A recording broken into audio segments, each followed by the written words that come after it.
So next plastic surgery అంటూ ఉంటారు చాలామంది. సో కొన్ని సర్జరీస్ గాన్ రాంగ్ కేసెస్ ఉన్నాయి, సక్సెస్ఫుల్ అయిన కేసెస్ ఉన్నాయి. గాన్ రాంగ్ చాలా వరకు మనము ఆయిషా టాకీ అని చూడొచ్చు, హీరోయిన్. అండ్ హాలీవుడ్లో కొంతమంది యాక్టర్స్ ఉన్నారు. ఇంకా అసలు సక్సెస్ఫుల్ అంటే Janhvi Kapoor is a live example. And Allu Arjun గారు కావచ్చు, రామ్ చరణ్ గారు కావచ్చు, దుల్కర్ సల్మాన్ గారు కావచ్చు, వీళ్ళందరూ సక్సెస్ఫుల్ అయింది. ఎందుకు రాంగ్ అయింది అంటారు? అంటే ఎవరికి ఎక్కడ ఎలాంటి ట్రీట్మెంట్ చేయాలి అనేది ఫస్ట్ డిసైడ్ అవ్వాలి. సపోజ్ ఇప్పుడు చిన్ తీసుకుందాం example. If you have wide చిన్, మనం ఎంతవరకు ఆ టిప్ అనేది ప్రామినెంట్ గా చేయాలి అనేది ఫస్ట్ డాక్టర్ కి ఐడియా ఉండాలి. అండ్ క్లయింట్ కి కూడా ఏంటి అంటే స్క్రీన్ మీద వాళ్ళు ఎలా కనిపించాలనుకుంటున్నారు అనే ఒక క్లియర్ పిక్చర్ ఉండాలి. సో దాన్ని మనం అసెస్ చేసుకోగలగాలి.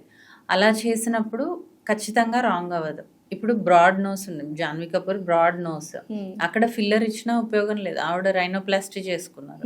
సో అలా ఎక్కడ ఏ ట్రీట్మెంట్ చేసుకోవాలి, ఎవరి దగ్గర చేసుకోవాలి అనేది ఒకటి. అసలు యాక్చువల్గా ఏదన్నా మనకు స్కిన్ అందంగా అవ్వాలన్నా, స్కిన్ రెజ్యువనేట్ అవ్వాలన్నా వెళ్ళే క్లినిక్ వెళ్ళే డాక్టర్ ఇస్ వెరీ ఇంపార్టెంట్. మనకు కూడా క్లారిటీ ఉండాలి. ఇప్పుడు చాలా మంది ఏంటి అంటే వాళ్ళకి జాలైన్ ఉంది, నాకు కూడా కావాలి అని చేపించుకుంటారు. ఎందుకు కావాలి, అసలు నువ్వు ఎలా కనిపించాలనుకుంటున్నావు? కాస్మెటాలజీ అనేది ప్యూర్లీ పర్సనల్ థింగ్. అవును, అదేమి 100% ఎమర్జెన్సీ థింగ్ కాదు.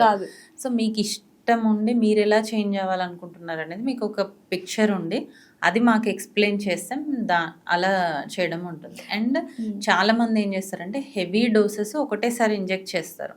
అలా కాకుండా మైన్యూట్గా ఇంజెక్ట్ చేస్తూ వెళ్తే సెషన్కి మళ్ళీ కొన్ని రోజుల తర్వాత రమ్మని మళ్ళీ కరెక్షన్ అలా చేస్తూ ఉంటే ఎక్సలెంట్ రిజల్ట్స్ అనేవి చూడొచ్చు.